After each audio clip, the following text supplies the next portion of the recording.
Okay, so moving on to Greece. The fall of Mycenaean civilization brought depressed economic conditions to Greece. And we call this the Greek Dark Age. During this period, scribes and writing disappeared. Trade had collapsed, and so without trade, there really wasn't a significant need for writing, and it declined. And pretty much disappeared. Less cultivated land and fewer settlements also contributed to a decline in seafaring, in commerce and trade, and in agricultural production. Large political states ceased to exist, and herding and subsistence farming became more common. So very different from the prior period of Greece. Now, seaborne trade still promoted cultural interaction, which actually led to a revival of writing around 800 BCE. As the Greeks adapted the Phoenician alphabet, they adopted the Phoenician alphabet and adapted it to express their language and record their literature. So we see a resurgence. Near Eastern art also influenced Greek culture. You can see some of the images in your book, and you will notice some similarities between Near Eastern art and Greek art and culture that emerged during this time. And in addition, Greeks acquired the technology of iron metallurgy, which is really important and significant for the Greeks. Iron replaced bronze for most uses. Bronze was a more expensive technology, iron was less expensive, and that lower cost of iron tools led to their widespread use, which increased food production and population, and this helped to regrow Greece. A new social elite who excelled in action, word, and charisma emerged in Greece. Competition for arete, or personal excellence, became a strong social value. It was an ideal that earned widespread acceptance among the Greeks, and women were honored for managing their households, and men for competing as warriors and public speakers. These were the ideal roles for men and women. The oral poetry of Homer, who is supposed to have been the blind poet who composed the Iliad and the Odyssey. Scholars kind of debate that. This oral poetry reflected the ideals of the social elite. The Iliad, for example, described the Trojan War and the hero Achilles, while the Odyssey related the 10-year journey of the hero Odysseus after the war, as he journeyed back to his homeland. So we can see from this map what territories Greek peoples had settled by this time period. You can see that it kind of goes beyond what we today think of as Greece. We can see that they are on both sides of the Aegean Sea. So by the 8th century BCE, the Greeks were developing new forms of social and political organization. The Olympic Games were founded in 776 BCE as a religious festival that took place every 4 years to honor Zeus and showcase the ethic of competition. So this was a public display of Greek ideals, in a sense. Male athletes competed for the honor and prestige of victory in events that emphasized military skills, such as running, wrestling, jumping, throwing, and later horse and chariot races. Women were banned from competing, but had their own separate Olympics in honor of Hera, queen of the gods. Now, the games, which were open to any elite male good enough to compete, honored individual competitive excellence, but it also developed a shared Greek identity and ethos within a context of social cooperation and shared community values. So the Greek games functioned as a unifier of Greek culture and gave Greeks the opportunity to come together and celebrate their ideals.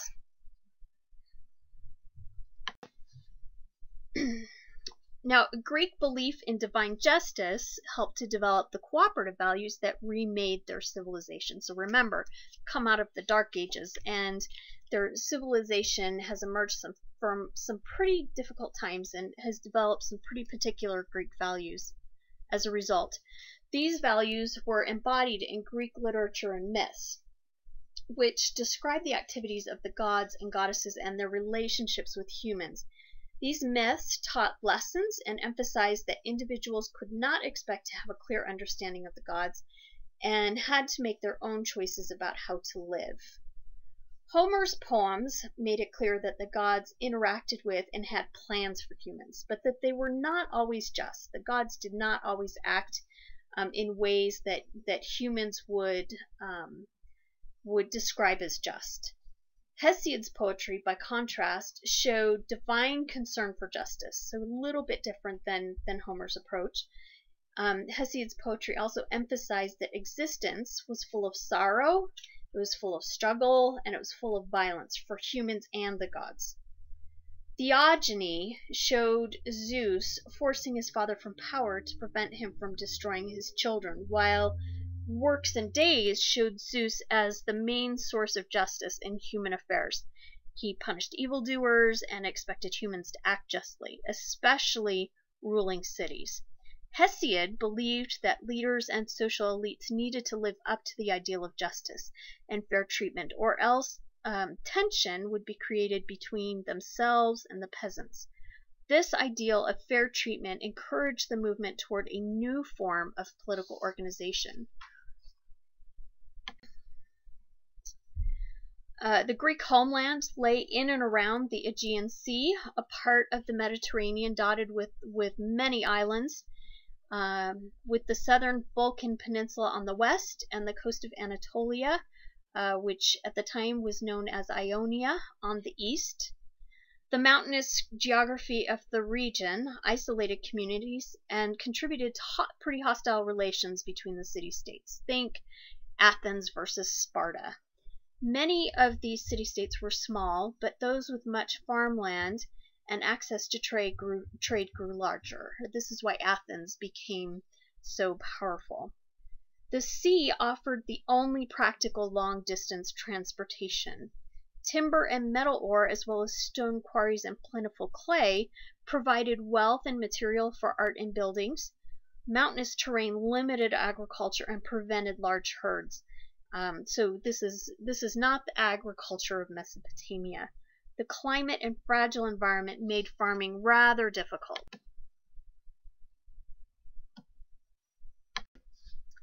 So in this map we can see various city-states. This is just basically their general location. If you look in around the center of the map, you can see Athens. And a little to the southwest, you can see Sparta.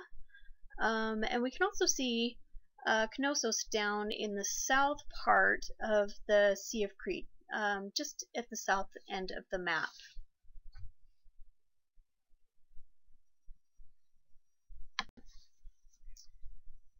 Sea travel was pretty difficult, but it offered a lot of opportunities for prosperity, so Greeks traveled quite extensively in search of trade. The Mediterranean swarmed with traders. There were many of them all throughout the Mediterranean. And the Greek participation soared near the end of the Dark Age. The search for more land and resources led the Greeks to establish new settlements throughout the Mediterranean. It was very common for Greeks to go to new areas, new to them areas, and seek trading partnerships, as well as to settle in those areas. So as a result, many Greeks lived pretty far from their homeland in privately sponsored settlements as traders and settlers.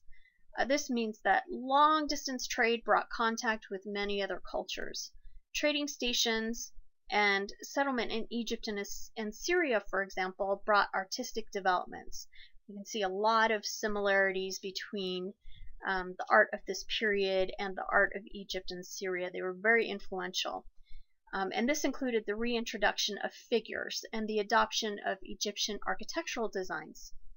Although most Greek settlements were created by private entrepreneurship with very little official state involvement, city-states often claimed settlements as colonies once they demonstrated that they were going to prosper.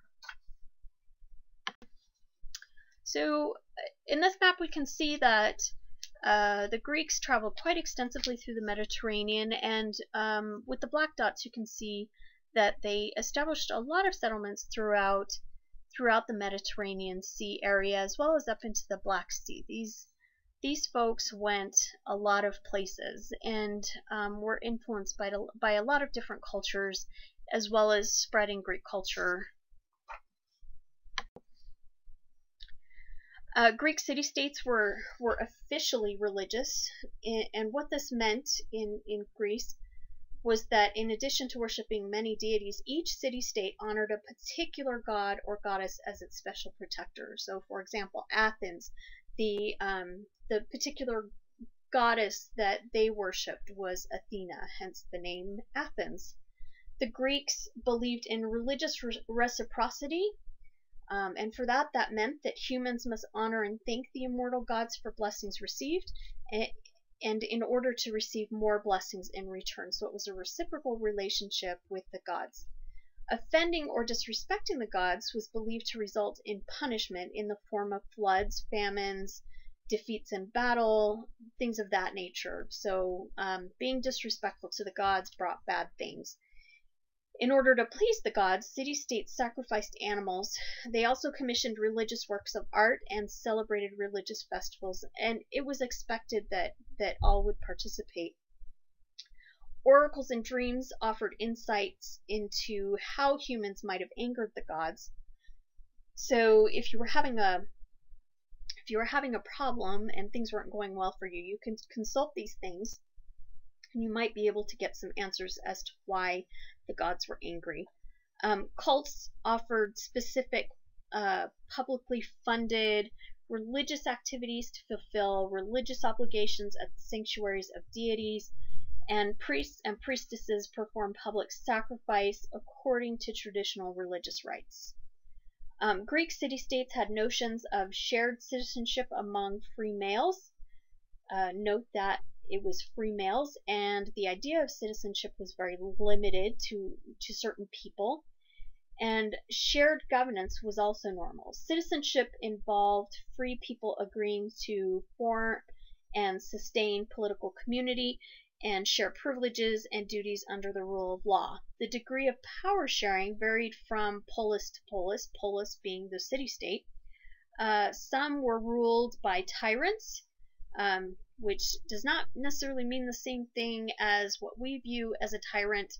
Some tyrants were rather benign, some less so.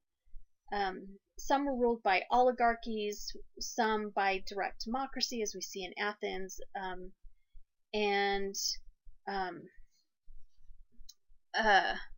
all acknowledged citizenship and the rights that it bestowed. So there were privileges and rights that went along with being a citizen of a city-state.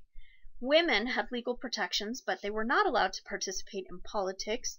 The principle of equality for male citizens, however, even the poor, endured and was an innovative principle in the reorganization of Greek society and politics. Very influential.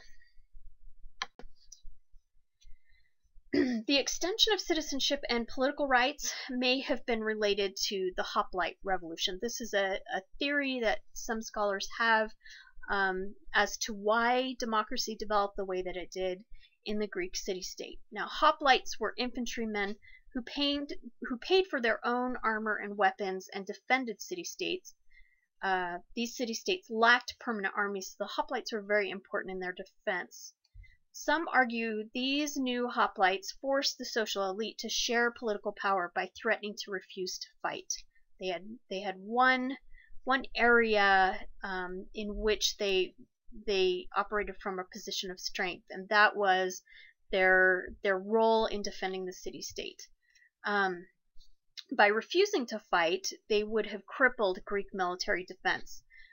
So although poor men could not be hoplites, they may have been valued as light troops or granted political rights because of their non-military but essential labor. Also, tyrants may have granted them rights in order to marshal political support, and that is really important in the politics of the Greek city-state. Throughout its period, this relationship between leaders and the population in terms of one making specific promises to the population in order to get to become a leader. Even as freedom and equality grew in Greece, slavery did as well. Slaves were captured in wars, they were bought and sold by individuals and city-states, and by the 5th century BCE, slaves made up about 1/3 of the population in many city-states. So again, we've got this idea of citizen. What did that mean to people? If you were a slave, you were definitely not a citizen. So that's pretty significant when you have a population that large. Most agricultural labor was free. They were not slaves, but slaves performed skilled labor and many household tasks. They also mined. Slaves were alienated from society, and they were considered property and had no rights. As for women, legally, socially, and religiously, women were citizens, but they could not participate in politics. That was off limits. Greek society was paternalistic, and husbands or fathers acting as guardians regulated the lives of women. This in general, it meant different things in different families, but in general that was the norm. Wives supervised households, and they directed slaves, while poorer women often worked outside the home. Religious functions gave women the opportunity for freedoms and prestige, and women controlled some cults and performed important religious duties. Marriages tended to be arranged, and they were expected of all women. It was expected that a woman would marry. Girls were married in their early teens to husbands who were often 10 to 15 years older, and women brought dowries to those marriages. Men were obliged to use them to support their wives and return them in the case of divorce. Monogamy was expected, although men, but not women, were free to have sexual relations outside of marriage. According to mythology, wives were considered to be a necessary evil, particularly to allow families to preserve property and care for men in their old age. So when we look at this, we see a scene from the preparation of a bride. So would you characterize this bride as worried or nervous about her nuptials? If you look at it, it doesn't appear to be that she is concerned. She seems relaxed, she's playing with a bird. Some historians suggest that the wedding has probably already taken place, so this is why the bride seems so calm. Now, would you argue that this is a wealthy bride? Some of the clues are the rich fabrics that you can see painted.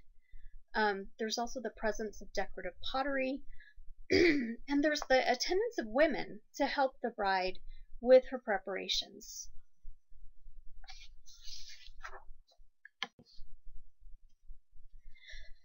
So moving over to Sparta.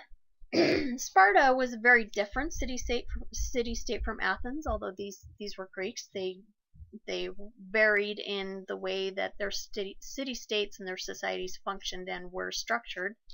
Sparta's government was an oligarchy, and that oligarchy was directed at preserving military readiness. This is a very militaristic society, and all Spartans were involved in preserving that readiness. The city was easily defended, and it did develop into a land power. Hereditary kings served as generals, and the head of state for religious purposes. There was also a council of 28 elders, and 5 elected ephors made policy and enforced laws. Strict obedience was required of all, and life was highly structured. You pretty much knew what you were going to be doing from day to day. The Spartan economy depended on the labor of helots, who were slaves generally captured from neighboring city-states. And because Sparta was so militaristic, they tended to have quite a few of these slaves. Helots did most of the non-military work in Sparta and outnumbered Sparta's free citizens, believe it or not. They were subject to violence, beatings, and killings, and were publicly humiliated at times to emphasize their inferiority. So not a happy life being a slave in Sparta. It was very difficult. Male citizens devoted themselves to preparing for war.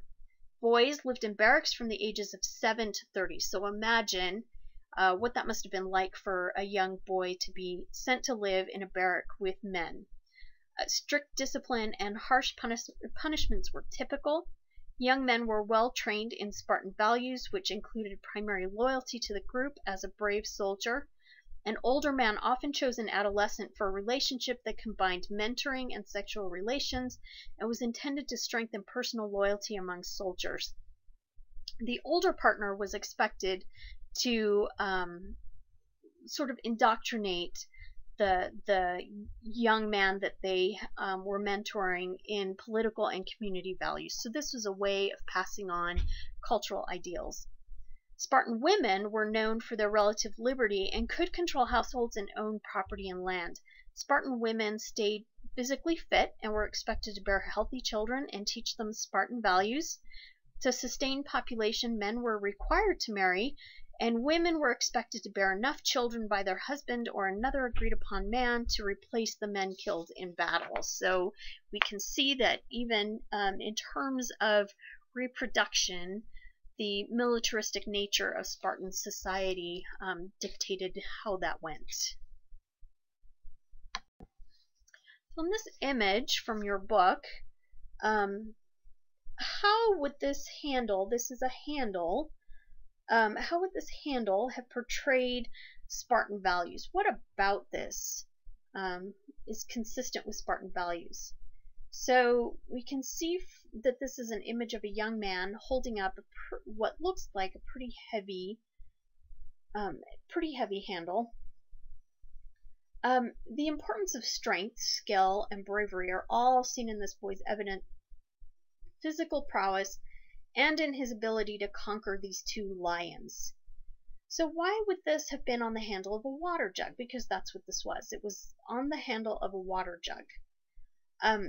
Everyday objects like this are being decorated in such a way this is a way of conveying cultural values, and it may have served as a way for people to communicate these cultural values to one another on a daily basis. You have that daily reminder of what Spartans really believe is the ideal. In this map, we can see Sparta and Corinth. So Sparta is on the south and Corinth is on the north, and these were on the same island. So tyranny was another type of political system in Greece. Again, Athens represented the democracy, Sparta the oligarchy, while Corinth is an example of tyranny as a political system among the Greeks. Political conflict and competition for power sometimes left one family and leader in a position of power as a tyrant. Greek tyrants generally sought popular support, which contrasts a little bit with what we expect from tyrants today. And they often secured power by improving the economic lot of the masses, making lots of promises and doing lots of things for the general population. They maintained the appearance of consulting them in political decisions. This was really important to preserving the power of tyrants.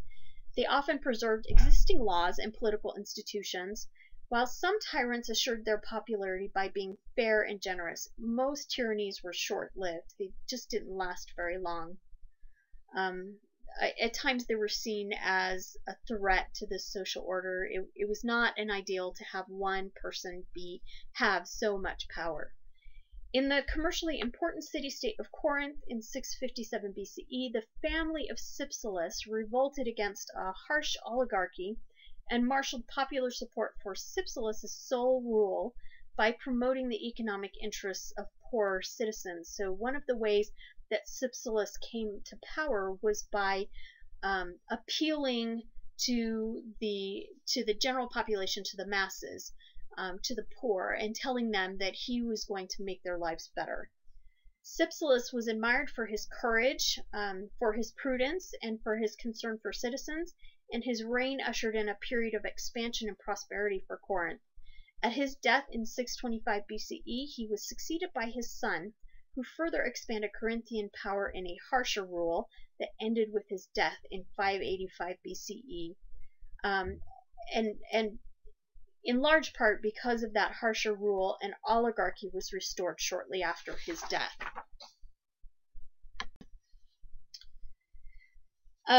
Athens, we're going to talk about Athens and its democracy. Athens was the most famous of the democratic Greek city-states. And it's most famous because, in general, Athens is the city-state for which we have the most evidence left behind. A lot of other city-states, we don't have a lot that tells us about what life was like for those people.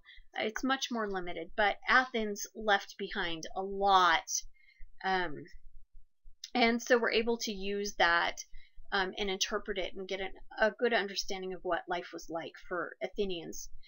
Athens was the most famous of the democratic Greek city-states.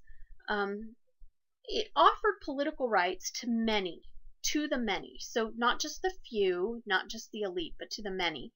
And it financed magnificent public buildings and developed a powerful maritime empire. So these characteristics are what we remember Athens for.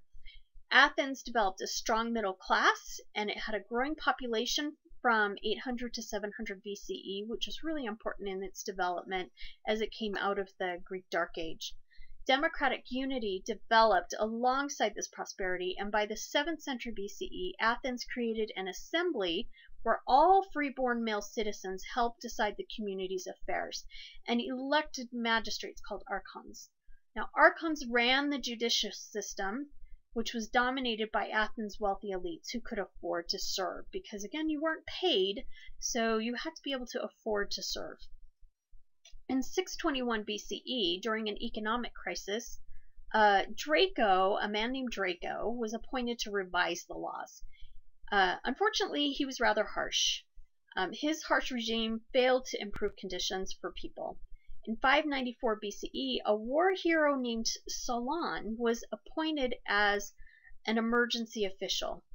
Solon ended the sale of citizens for debt and freed enslaved debtors. He also eliminated inherited aristocracy in Athens. Interesting development. Making the top-ranking individuals in Greek society dependent solely on wealth rather than birth. Solon also reformed and streamlined the administration of the state and brought more equality to the judicial system by introducing a system of appeals. Solon extended power to all citizens, and he made the laws apply equally to all free Athenian men. So notice, again, this is free Athenian men, not slaves. Opposition to Solon led elite Athenians to establish Pisistratus as tyrant in 546 BCE. He boosted the economy, he established new coinage, and he engaged in the cultural and architectural development of Athens. But unfortunately, his son ruled harshly and was expelled by Spartan liberators, and we call them liberators, in 510 BCE. In 508 BCE, the Athenians elected Cleisthenes, who expanded on Solon's democratic reforms. Cleisthenes offered more political participation to the masses through new political organizations that spread practical democracy, and that democracy was rooted in traditions of small community life and emphasizing persuasion over force. So rather than, this is in contrast with Sparta, which tended to be militaristic, Athens really felt that persuasion was the way to convince people of certain things. And you'll see this come into play as Athens develops this ideal of good orators. So if you were a good orator, you were assured a pretty prestigious place in Athenian society. And here we have a map of Athens and where it lies on the Aegean Sea. We can see that there is a sanctuary nearby. And so that just gives you kind of a sense of where Athens sits. Okay, by the 6th century BCE, Greek artistic innovations included the depiction of vivid scenes on ceramics, which were characterized by realistic rendering of three-dimensional figures in sculpture. So this is an innovation. Short rhythmic lyric poetry for both choruses and individual performers expressed personal emotions. We also have a poet named Sappho, a lyric poet from Lesbos, who was born around 630 BCE. She was famous for her love poems expressing longing. Other poets from this period mocked militarism, they offered laments, or they ridiculed enemies. So development of poetry in Greek society is really important during this time. Philosophical studies began in the 6th or 7th centuries BCE. This is something that we remember the Greeks for, is their contribution to philosophy. It began in Ionia as prose writers aware of Near Eastern ideas worked to explain the human world and its relationship to the gods. This is what philosophy was trying to do. It was trying to explain the world, and it was trying to explain how humans interacted with the gods and what that relationship looked like. Some philosophers determined that there were unchanging laws of nature. Pythagoras, who we know because of the Pythagorean theorem, that it's called after him, Pythagoras taught that numerical relationships explained the world. He's an example of a philosopher that believed in unchanging laws of nature. Ionian philosophers described an ordered cosmos and urged thought and study to understand the natural world. They encouraged the use of logic and sought a universal cause of all things. They believed that there was a universal cause for everything, encouraging people to give reasons to justify their beliefs. So here's a map of Ionia. We can see that it's across the Aegean Sea from Athens.